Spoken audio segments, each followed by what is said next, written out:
मेरा ये ना ये नहीं चाहिए उसको जिंदगी में नहीं चाहिए. സംഭവം എന്താണെന്ന് മനസ്സിലായല്ലോ.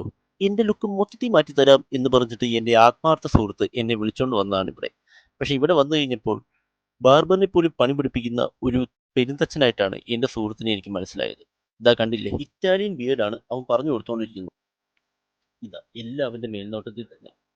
ഒരു താജ്മഹൽ ഓൾറെഡി അവന്മാർ പണിത് കഴിഞ്ഞു. ഇറ്റാലിയൻ ബിയർഡും പിന്നെ അതിനൊത്ത ഹെയർ സ്റ്റൈലും എന്നൊക്കെയാണ് പറയുന്നത്.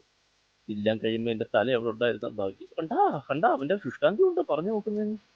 പോകും തോറും എന്തൊക്കെയോ മാറ്റങ്ങൾ എൻ്റെ തലയിലും താടിയിലും സംഭവിക്കുന്നതായിട്ട് എനിക്ക് മനസ്സിലാവുന്നുണ്ട്. എന്തായാലും വെട്ടി വരുമ്പോൾ അറിയാം.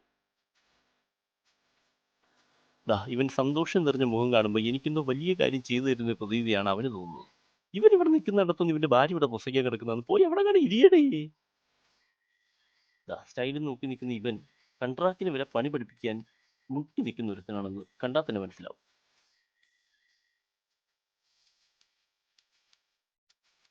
എല്ലാം അവിടെ തന്നെ ഉണ്ടടാ, നോക്കട്ടാ. ദാ രാഹുൽ അളിയന്റെ സൂപ്പർവിഷനിൽ എൻ്റെ മുടിയും താടി ഇങ്ങനെയായി. ചെറിയൊരു ലുക്ക് മാറ്റം വന്ന പോലെ എനിക്ക് തോന്നുന്നുണ്ട്. എന്തായാലും സംഭവം എനിക്ക് ഇഷ്ടപ്പെട്ടു. കൊള്ളാം. ഈ വന്ന ഹൈപ്പിനുള്ളതുണ്ടെങ്കിലും ഇത് വലിയ പാർട്ണർഷിപ്പ് ഉള്ള കടയാണോ എന്ന് എനിക്ക് നല്ല ഡൗട്ടുണ്ട്. എന്തായാലും കൊള്ളാം.